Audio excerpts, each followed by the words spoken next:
Okay, I'm ready. Becoming.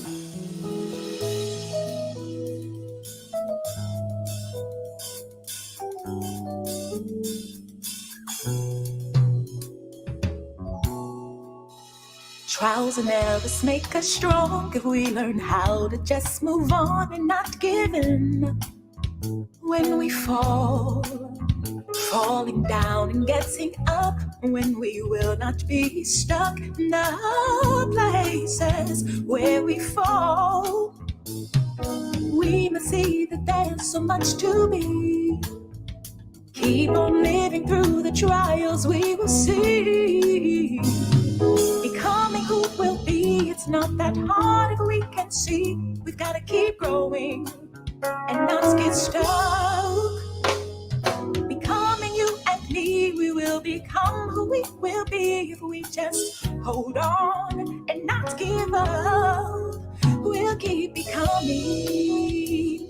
Oh, yeah.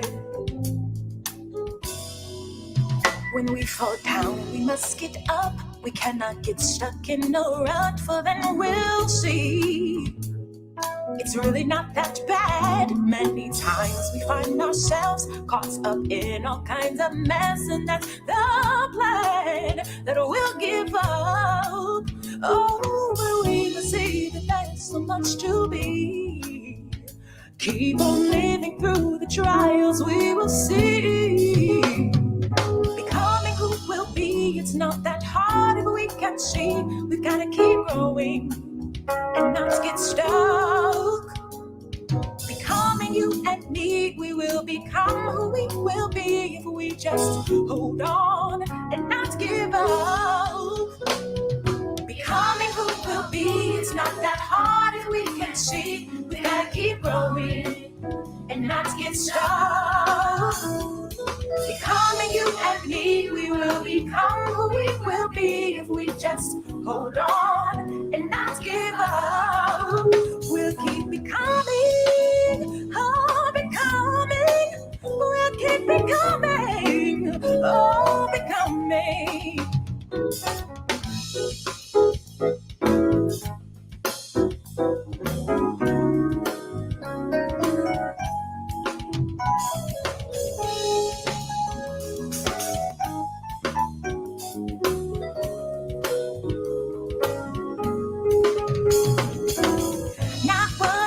To be, not quite what I will be becoming. I'll keep becoming. Said I'm not what I used to be. Not what I used to be. Not quite what I will be becoming. I'll keep becoming. I'm not what I used to be. Not what I used to be. Not quite what I will be becoming. I'll keep becoming. Said I'm not what I used to be. Not what I used to be. Not quite what I will be becoming. I'll keep becoming. I'm not what I used to be. Not what I used to be. Not quite what I will be becoming. I'll keep becoming. Not what I used to be. Not quite what I will be becoming. I'll keep becoming. We must see that there's so much to be. Keep on living through the trials. We will see. We will see that there's so much to be. Keep on living through the trials. We will see. We will see that there's so much to be. Keep on living through the trials. We will see. We'll keep becoming. Yes, you and me will be becoming.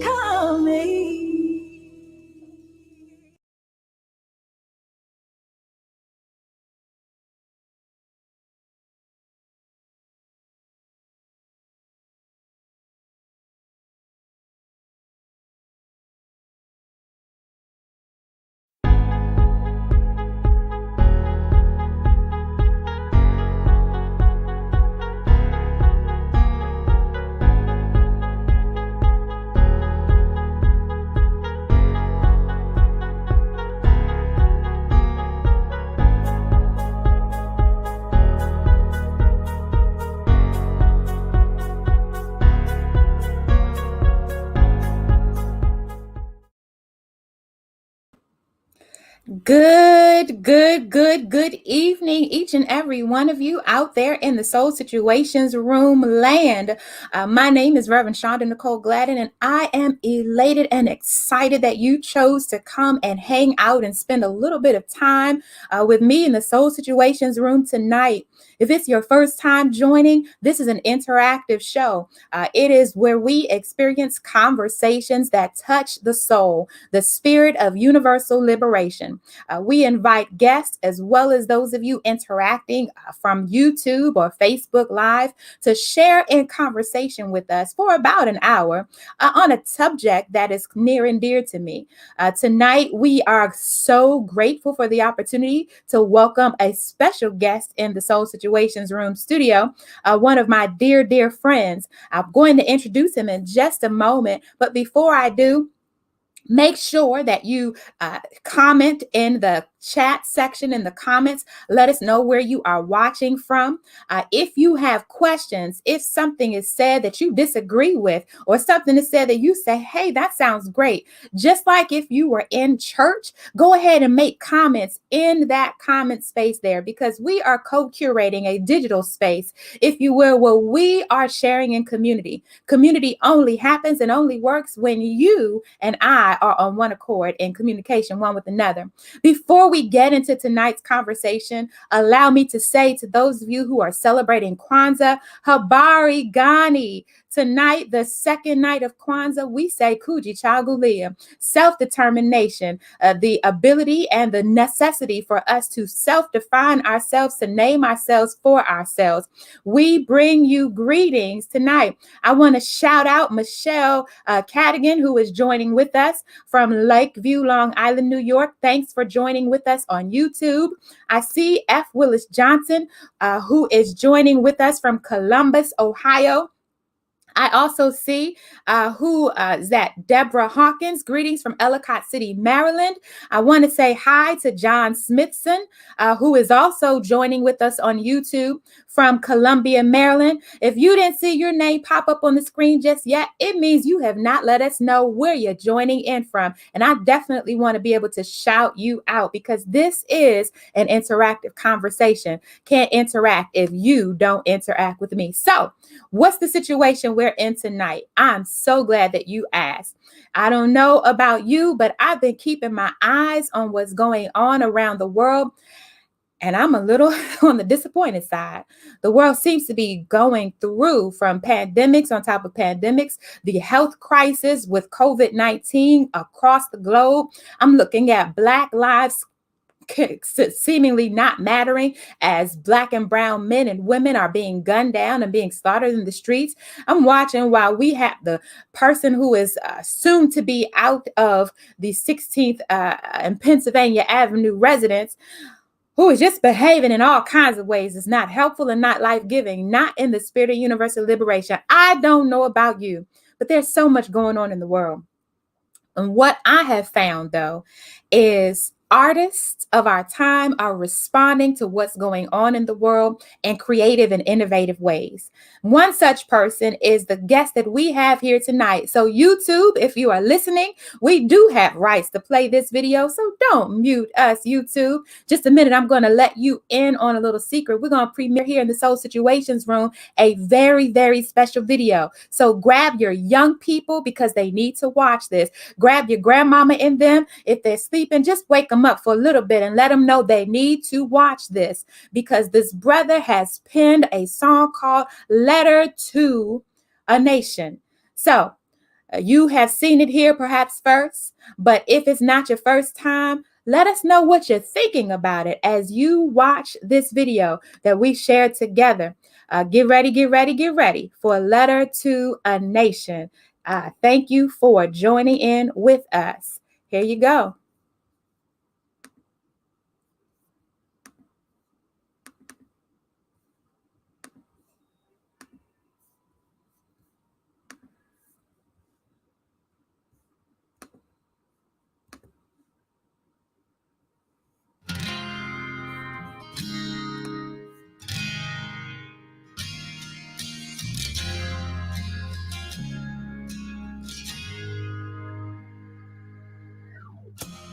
We're Where do I begin? Will it ever end? How did we even get here? How long will we be here? When will we win? Our time seems like it's running thin. Confusion and delusion are sinking in. Our faith is being shaken. Might bend, but it ain't breaking. Would you listen to my letter to a nation? Dear America,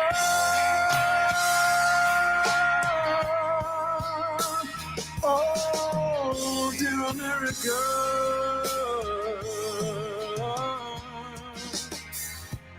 you say no, it can't be me. Turn around and infect your family. Our arrogance is delirious. We gotta take it serious. When we all believe one day we'll all be free. The Fed says handle, but it ain't. Let science lead the way when we came. Cases rise and rise and rise. You say everything's alright, but it ain't right when lies are causing lives. Dear America,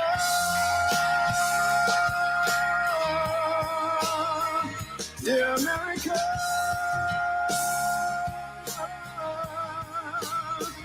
dear America,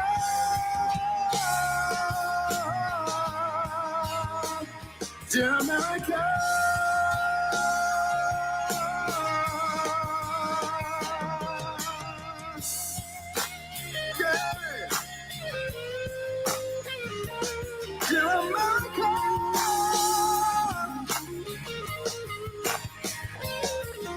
Economies are crashing left and right.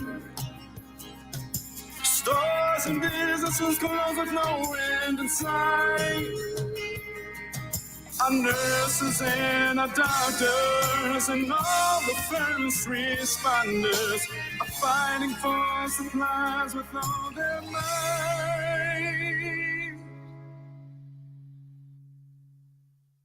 Jobs are gone and loved ones are dying. Whether from the virus or the color of our skin. Someone call me when the nightmare ends. Call me when we can go outside again.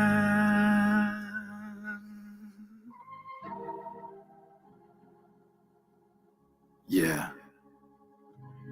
Call me when we can go outside again.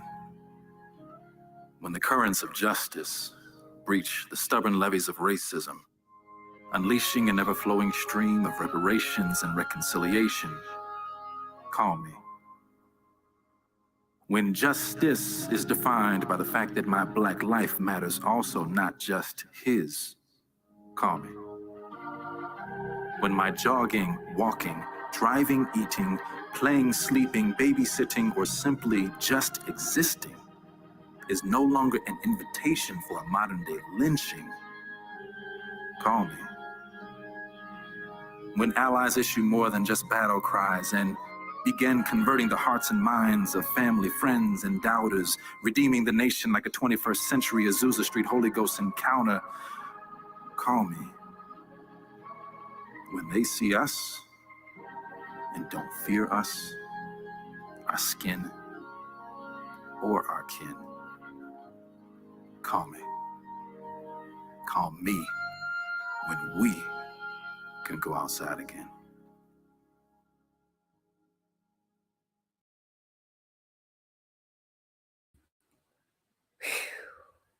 Wow, friends. So what did you think? Come on and sound off in the comments.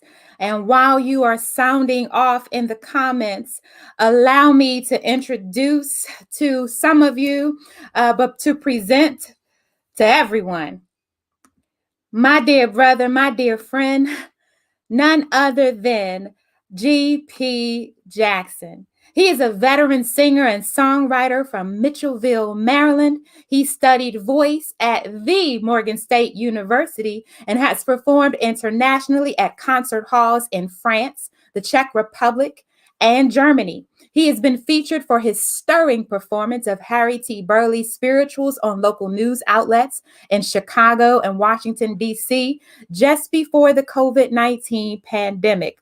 GP was one of the last soloists to even have an opportunity to be on the main stage of the John F. Kennedy Center for the Performing Arts. One of his favorite and biggest supporters and groups to perform with is the Columbia, Maryland-based barrier-breaking ensemble Soulful Symphony, headed up by another dear great Morganite maestro, Darren, Lord Jesus, Darren Atwater. Darren, if you're watching, know that I know you and I love you, my brother. But his wife, Lauren, and his son, Quincy, are his biggest supporters and the best part of his world. Friends, it brings me a great, great honor to introduce to some of you, but to present to many of you, none other than Mr. G.P. Jackson. Give it up in the comments as he comes before us. Hey. What's up, everybody? Oh, Rev, my dear sister, how are you? How are you? How are you? I am so great, and I'm so grateful to see you virtually in this room. I wish I could hug you. I know. Big hugs, post-Christmas hugs with the belly and all of that. Listen, and as I'm here at my parents' house, I remember the last time you came through here. I think you and my dad had to go chop it up with a little, what do you call it? The brown stick, the cigars. It's been a little while. It's been a little while. Oh my goodness! But it's so good to see you. I so appreciate the opportunity to be on your show, be on this podcast. You're doing incredible work across the spectrum. Watching you, dear sister, and I have to pause and just celebrate the brilliance that is Shonda Nicole Gladden, because what you do is needed. It's for real. It's needed. It's necessary. And I honestly do believe that lives are being changed. So just want to pause, even in this early part of the interview and the show, to just pause and just love on you a little bit. You are amazing. You really are. And I truly am honored to be here. I mean, think about where we were a couple weeks ago. She lined up a couple weeks ago, but now it's love. It's love, y'all. This is my sister, y'all. I'm going to have to interrupt you because, see, it's Sunday, and Sunday I try to put a little something on my face for the Lord's Day, but you're about to make it all just run down my face.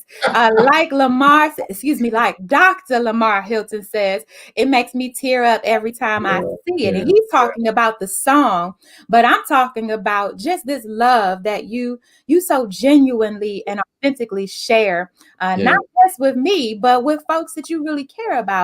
This world is hard to find authentic folks, right? Mm-hmm. When we were coming through at Morgan State University, I think we really clicked because we know Jesus, but also because we're authentic, we're sincere, and this world doesn't always have that. Mm. And I think the reason that your song resonates with folks is people are just talking about how it makes them wonder, will this mess end? And others are saying outstanding message, and others are just clapping it up and giving the kind of Black Lives Matter that it's love. There's so much going on in the world where we are hurting and in pain. So talk to us about how this song came to you, how the process felt, how you ended up writing this letter to a nation. How much time we got? Ah. That's not a short answer. That's not a short answer. Oh my gosh. It's incredible to see something that you've toiled over come to fruition the way that this has. I'll start off by saying this. This is a song I never wish I had to write, for starters. I'll also say to the incredible women that were surrounding me, social distance wise, of course, to both shoot and edit, 2-woman team, Taylor Capina and Heather Hutt of Make a Scene Media. Google them, find them, book them. Incredibly talented women that just took this song and made it something even more than what I could have even imagined. We filmed this November 21st. And I say that because if you think about the one of the cards that we had in there toward the end, where it stated the numbers of unfortunately of deaths from COVID, at the time it was just over 250,000. And we're not 4 weeks, four and a half weeks since then? Yeah. Number has almost gone up 100,000 people in 4 weeks. It's demoralizing. It's a national tragedy. It's a national tragedy. There is no other way, and it's a global tragedy, of course. Right. Considering the toll on American lives, and considering that it did not have to be this way. It didn't have to be this bad. This song, Shonda, it dropped on me. I mean, if I'm being honest, it dropped on me. Yeah. One day in the middle of March, literally woke up just as frustrated as everybody else, just as shocked as everybody else that toilet paper was running out at the stores, that, you know, now we had to come home from work, for those of us who were in situations where now our employer is telling us you have to go work from home, readjusting our entire lives and thinking about not knowing what the future was. And at the time, like, oh, we'll be back in the office in, 4 to 6 weeks, still get this under control and we'll be on our way. And it never happened. It never happened. So this song was born, the beginnings of the song was born out of that place.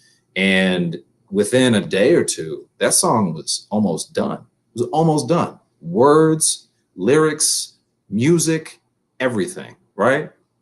And it wasn't until I began to have some conversation with some producers, pitched it to some close friends of mine, recorded.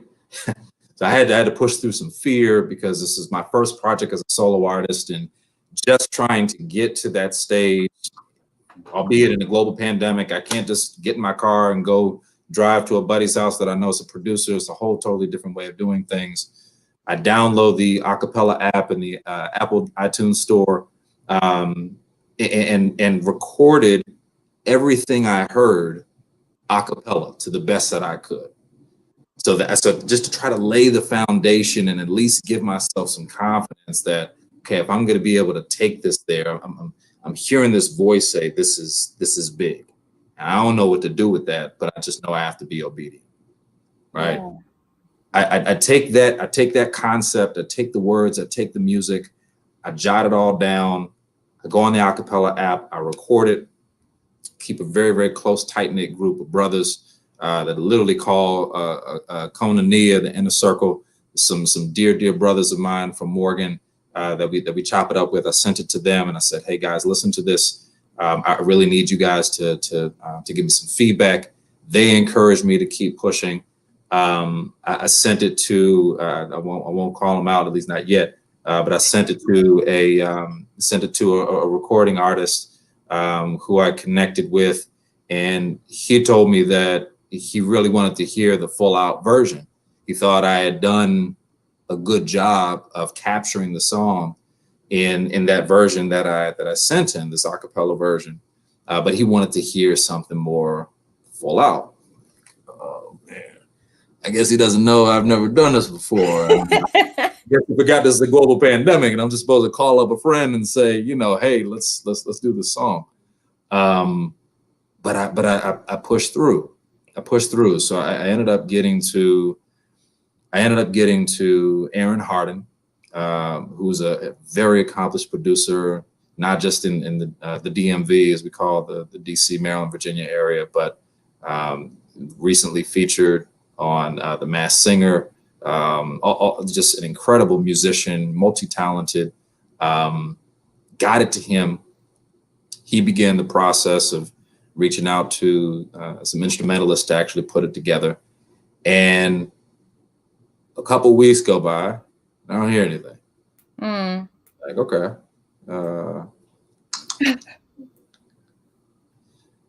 Finally get something back. Oh man, the guitarist lost all his files. Computer crashed.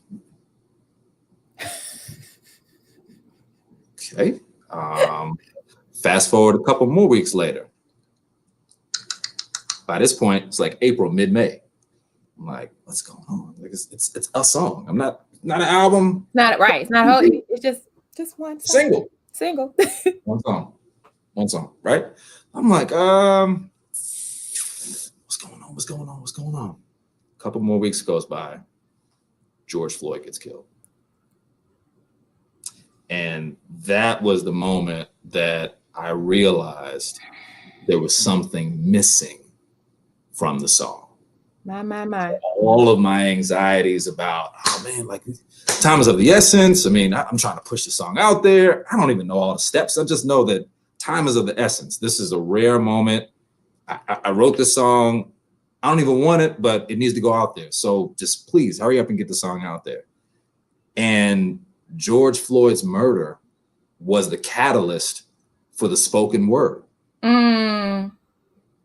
That wasn't in the song at all. Right? So now here's this tie-in from COVID to social injustice, and then blending them, creating this gumbo with this blues, jazz, country, gospel sound, all into one, as We Are People do. And you got a letter to a nation. Dear America, this kind of invitation that one of the viewers recalls to harken back from this 1989 Spike Lee release, Do the Right Thing, where the words and the message is still the same, Dear America. Yeah. That artists over the course of history and time have written letters like this, if you will, have called upon systems and institutions to really take a pause and step back and think about what's really happening around them. I deeply appreciate that you were able to hearken to the voice of the Spirit and to just get out what was on the inside of you. But at the same time, I am so deeply disheartened that there is so much going on around us that as artists, we have to respond to. I want to invite us to take a look at a clip, if you will, from one of my favorite artists. Before we get into my common questions that I ask for all of our guests, I want to see if together we might not consider this thought. Hold on, just this thought. Okay. And I wonder if you have seen this before, heard this before, but let's see if technology is going to work with me. One of these days, I'm going to have a whole producer, a whole production staff. I'm speaking these things that are not as though they were. Yeah. So if Oh, yeah. there's somebody out there who feels called to the soul production team, Right. come on and let the Lord use you. But Let's go. I want to Let's go. see, does this come up in front of us? Let's see. I'm Let's seeing it. hear. You're An seeing it? artist's duty, as far as I'm concerned, is to reflect the times. I think that is true of painters, sculptors, poets, musicians. As far as I'm concerned, it's their choice. But I choose to reflect the times and the situations in which I find myself. That to me is my duty. And at this crucial time in our lives, when everything is so desperate, when every day is a matter of survival, I don't think you can help but be involved. Young people, black and white, know this. That's why they're so involved in politics. We will shape and mold this country, or it will not be molded and shaped at all anymore. So I don't think you have a choice. How can you be an artist and not reflect the times? That to me is the definition of an artist. So Mother Nina Simone, of course, right? Yeah. Speaking before either one of us was born. Yeah. Was that With before this, she recorded Feeling Good? say it again. Was that before she recorded Feeling Good? You know, I have to look at the date. Yeah, I wonder. Because I do know that it is close to the end of her kind of public performance career. Yeah, sure. But it is this notion that if one is truly an artist, that the art that is called out from us, from the God of the universe, from the cosmic spirit, from whatever it is that calls us out as artists, right? It requires us to respond in such a way that we disrupt what's going on in society. And I think for what you have presented to this modern era is very much encapsulating this notion that Mother Nina has invited us to think about. What are your thoughts after hearing that clip? That's a tall order. That's a tall order. Yeah, I mean, listen, I fundamentally agree that kind of like our dear conductor, Dr. Nathan Mitchell Carter said, music has to go beyond the page. It must inspire. That's right. And as an artist, we're required to inspire, and that goes well beyond our comfort zone. And I think if an artist isn't careful, the entertainment or what becomes then entertaining ends up being sort of the call of the day. It's what becomes the standard, and so we see all around us the pain and the strife and the turmoil. And while there are certainly many good things that have to be, that many happy moments that we have to call out as well, because as much as we have to speak truth to power, we have to offer love and encouragement as well. But I think, and actually that was one of the things that I thought about as time was kind of going on from the time I had begun to write to actually getting in the studio to record. I'm like, where's the music of lament? Like, where's the music that is saying, wait a second. Can we, I'm not saying that we all need to go in one big room and just cry, but if we haven't all done that yet, we might want to examine what's going on. And how is our music inviting us in such a way to not just bring us to the altar broken, but us to leave that altar healed and with a sense of hope for what can come, what can become in the future. And so I struggled with, where are our songs of lament? And as time kind of progressed, you could see that folks started to work on some pandemic projects and really start to call things out later toward the year. Common's latest piece that I have to call out because it's just incredible. You gotta let me find it on my phone real quick. I think it's called Beautiful Revolution. Hold on. I have to find. Maybe someone out there in our social media world finds it as well. They can just drop it in the chat. What is the name of Commons project? a beautiful revolution. A beautiful revolution.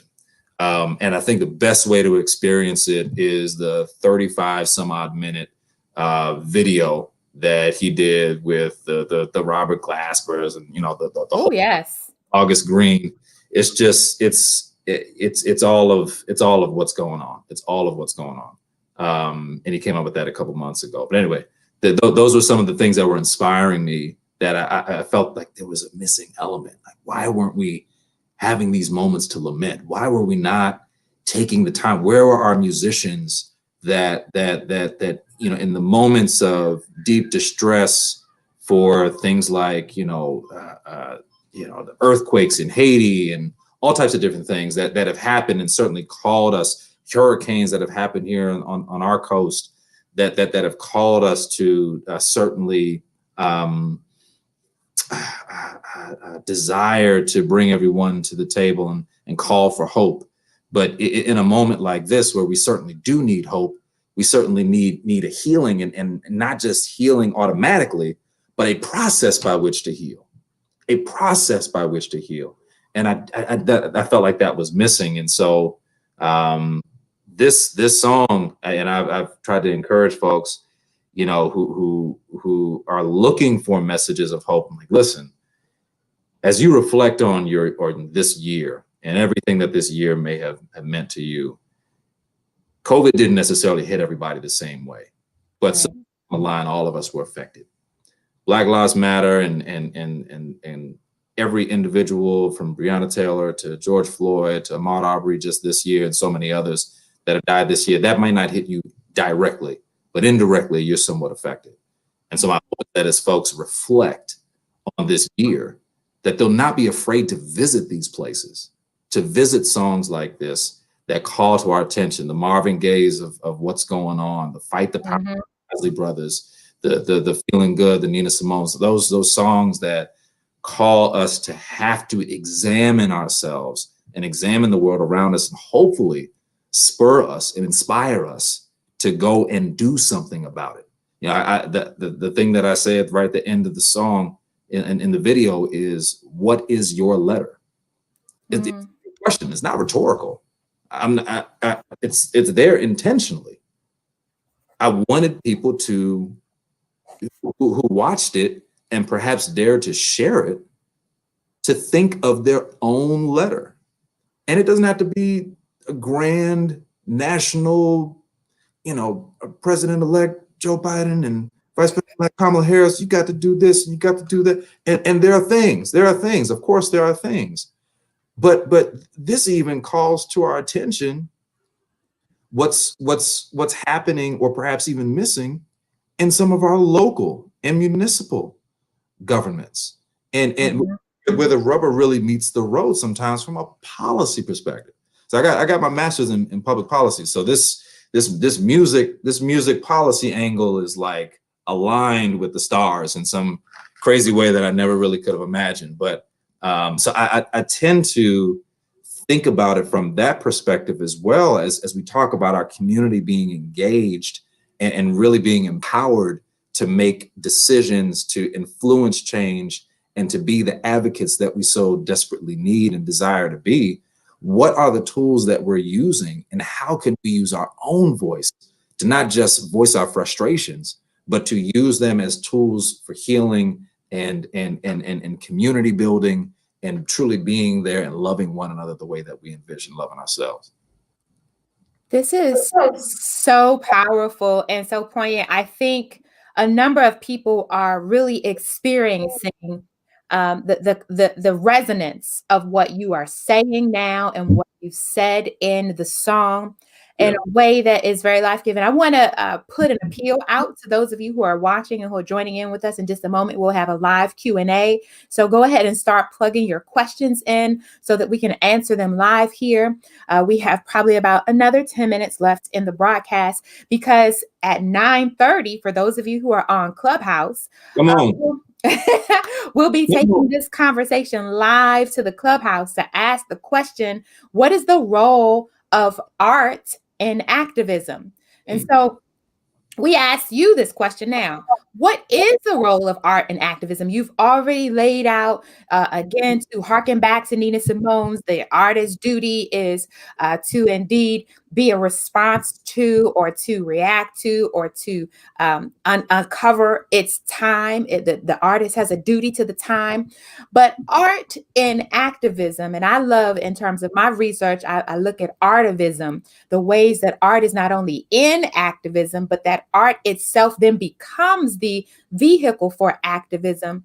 How has it historically occurred? And then what ought we do now so that we have the tools necessary to live into a new future, new possibilities, to hail to or hearken to Dr. Ashan Crawley's work of otherwise possibilities that are enabled because we say yes to the call of the universe to be artists who understand that the art does not just make us feel good, but it actually makes us do good. Good to know. I hear that there. Go on. So I see we have a comment here. Example, in this 2020, I think, okay, so I'm going to go back to your initial comment, Dr. Hilton, first, where you say that this is not either or. I think that's what you said. Yes. So beginning here, he says, this is both and. We can both celebrate life and love while simultaneously lamenting. It shouldn't be an either or. You know, as a preacher of the gospel, and I fancy myself a little bit of a bibliophile. I like the Bible, not just words and books, but I like the Bible specifically, in that the Bible includes all of these different kinds of writings. Much like as artists, we have these different kinds of art that we are held to. You have this epistle, this letter to a nation, that there are lamentations. There are books in which people just sit and lament. There's the one who comes and cries out to God. We have the history books, that there are all of these layers of experience. And so then Dr. Hilton says, in 2020, I can celebrate that my family and I have been spared from this pandemic and the ills of society, thanks be to God. But I do this while also lamenting the fact that over 300,000 folks have lost their lives, and Black kings and queens, comrades and siblings continue to lose their lives to unjust killing by law enforcement. Preach, brother. Preach. That's my best friend there, y'all. The good Dr. Hilton. Good Dr. Hilton. And so he's absolutely right. He's absolutely right. And it as artists, for those who choose the path of incorporating activism, there's no ignoring moments like these. There's no room morally to ignore moments like these, because the cost is so high. You know, the hope, one of the hopes is that somebody might hear this and make a decision to do something different that could actually save somebody's life. Right? So I now see the destruction in a different way.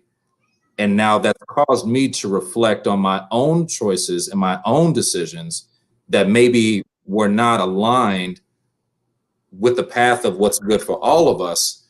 And now I have recommitted myself, or now committed myself to acting in such a way where love is just, and I'm willing to go beyond myself and my own beliefs and what I think is right, to look at the bigger picture and look at how I can affect change for somebody else. If I mean, I can't say that I looked at this song as like saving lives, but if somebody listens and decides to, you know, I'm going to wear a mask today, maybe that's the one day. Maybe that's the one day that they actually save somebody's life or their own. I don't know, but it's our obligation as artists to be there, and I'm in a similar boat, Dr. Hilton, with regard to COVID impacting family. We welcomed our first child in July. So Quincy was born July 9th, 2020, and just not being able to have family around the way that so many others before us have was painful. But we've been able to create our own bubbles, be responsible, do all the things that CDC and others require or tell you to do, so that you can be safe and healthy and all of those things. But the cost has just been so high. The cost has just been so high. But we have reasons to give thanks and we have reasons to lament. And those can happen both simultaneously. I couldn't agree more. So we had backstage guests to pre-register and to submit questions. Okay. Though you may not see them back there, we did get a pre-registered question that came across. And the question is, well, first there's a statement. It says, our nation is hurting. We are in a pandemic and social unrest. We have a president of our country and elected leaders doing everything to disenfranchise the votes of Black and Brown people. How do we begin to heal when in fear of our very lives? Ooh. That's a good question that I am not going to attempt to give you a boxed answer for. And then who was that from? So it's just a backstage guest. Okay. It does not give their name, but they did submit the question on our registration form. So to my brother or sister, everything you said is accurate. This is what I'll say. The times that we live in are dark in their own ways, and we are the opportunities to be the light. We are the opportunities to stand in the darkness and declare that light still exists. That does not come at a low cost. It comes at a high cost. And we have been bearing the brunt of tragedy, the triumph of what this country has been since we got here. That will continue to endure in one way, shape, or form, but we are built for this. We are literally built for this. So I will encourage you to do like Jesse Jackson and say, don't give up the hope. Keep hope alive. Seriously, keep hope alive. We have to keep going forward. Every round has gone a little bit higher. We haven't gotten everything that we wanted, but we've slowly made strides toward a better future. We've slowly begun to see in every aspect of the Black experience some gains. It has not been equal. It has not yet been equitable, but we are pushing forward and making progress slowly but surely. And yes, there are times like now where we are seeing a retraction. It's when America gets a cough, Black America gets the flu. We know that, right? And so in order to begin to move beyond this place into your question about healing, and I'll be brief because I know we're getting low on time. And there's one more question that just came across. So I'll just say this. We must understand that the healing that we seek has to come from within. There is, as much as this nation deserves a national day of mourning, as much as reconciliation is needed across our borders, Black and white, religion, sexuality, as much as all of those things are necessary, until we individually, and this is the thing, because we're relying on other people to do the right thing. That's the hard part. right? But the first step we have to take is make sure that our minds and our spirits become to be within a posture of healing. If we can get into a posture where we can begin the healing process, then our outer man or outer woman will begin to emulate that healing. People will be able to see it in you. They'll be able to see something different about you and wonder what that difference is. I promise you, if you take nothing away from what I said, if you take nothing away from the song, I leave you with this. The healing must come from within. Yes. My conviction is that that is something that is God-given. It's a healing that I can't do for myself. That's right. And I know that I'm insufficient to be able to do that for myself. But if I rely on God, if I rely on his word, if I rely on what he's placed inside of me to help me with that healing, then I can begin to take the steps to begin to extend healing, extend grace to others as well. Now, we need to call folks to power. That's what this song is about.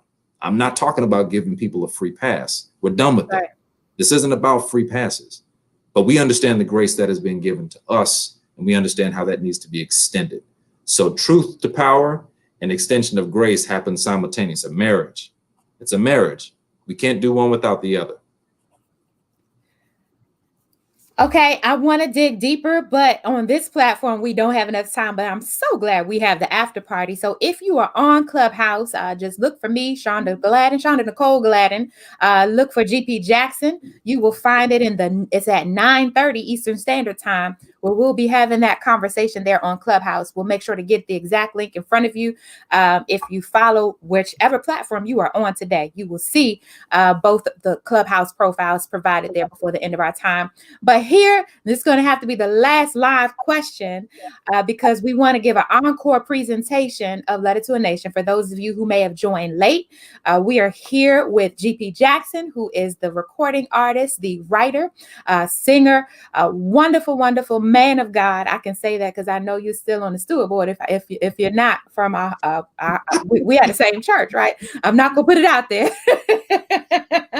But good man of God.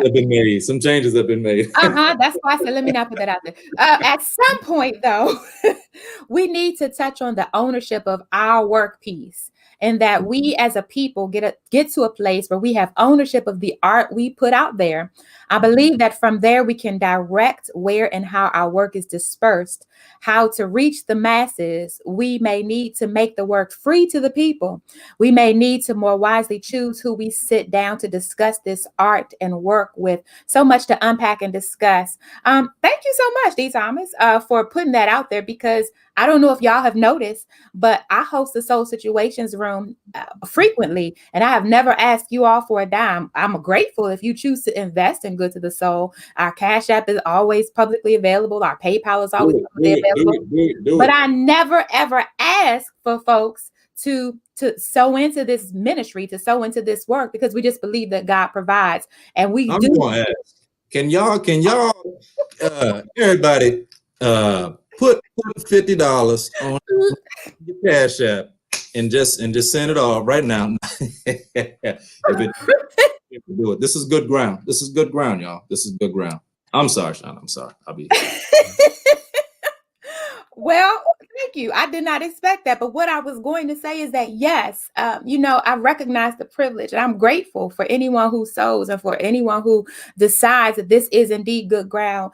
But we have to recognize our privilege, and we have to operate in such a way that we do not use, to quote Audre Lorde, the master's tools to try to dismantle the house, and that we put our important work, the content, the intellectual creativity, the things that help people to get free, the tools, that we don't put it behind paywalls that the people who need it can't get to. I recognize the privilege that this is on the internet. Not everybody has access to the internet, but D. Thomas, you are on to something. And so I want to say thank you for putting that there.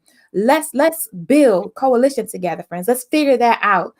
Last 60 seconds, GP, before we throw up you will close out our session tonight. I normally will have our closing song. That is my song, Becoming. So I heard you hearken to that a little earlier, but we're going to close out with an encore presentation of Letter to a Nation. Final 60 seconds, if you will, to say to the people, do not say anything else about throwing up this Cash App.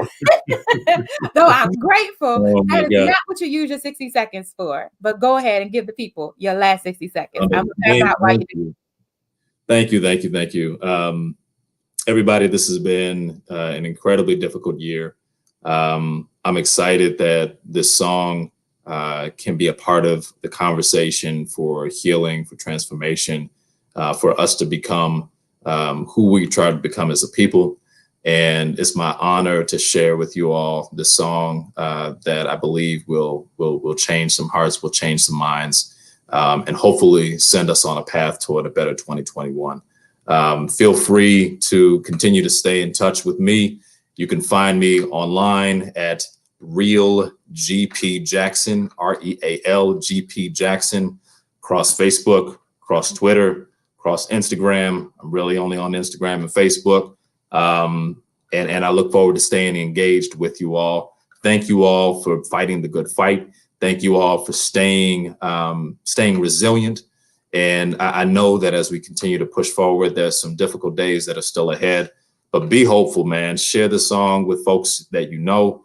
We're trying to get this song out into different outlets so we can continue to have conversations. And I look forward to keeping up with you all. Thank you. Thank you to my sister, the Reverend Shonda Gladden, my Morgan sister from another mother. And I'm excited to have had this time with you all. And come over to Clubhouse, man. We're gonna have some fun. The beverages are already out, and we're gonna kick it. We're gonna kick it over there. So come on over to Clubhouse and hang. Peace. It's GP Jackson.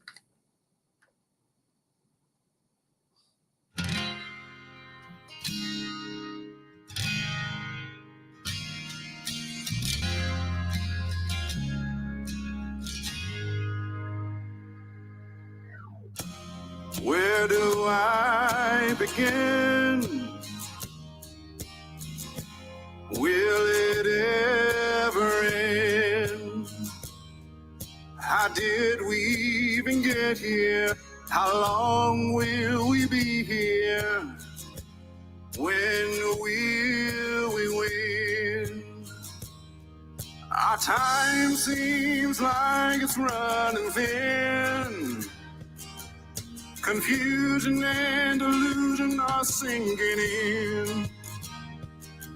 Our faith is being shaken. Might bend, but it ain't breaking. Would you listen to my letter to a nation? Dear America,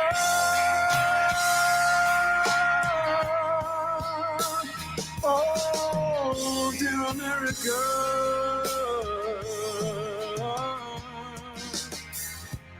You say no, it can't be me. Turn around and infect your family. Our arrogance is delirious. We gotta take this serious. When we all believe one day we'll all be free. The Fed said it's handled, but it ain't. Let science lead the way when we came.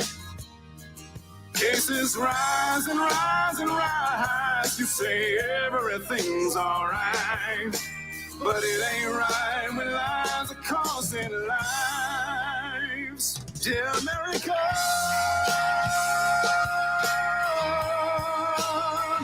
dear America,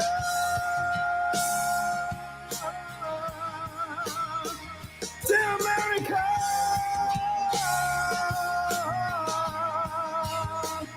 dear America.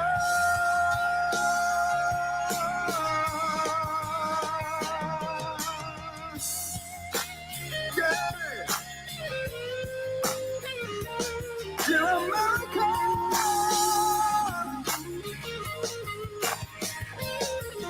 economies are crazy. deception left and right. Stores and businesses closed with no end in sight. Our nurses and our doctors and all the first responders are fighting for supplies with all their might. Jobs are gone and loved ones are dying. Whether from the virus or the color of our skin. Someone call me when the nightmare ends. Call me when we can go outside again.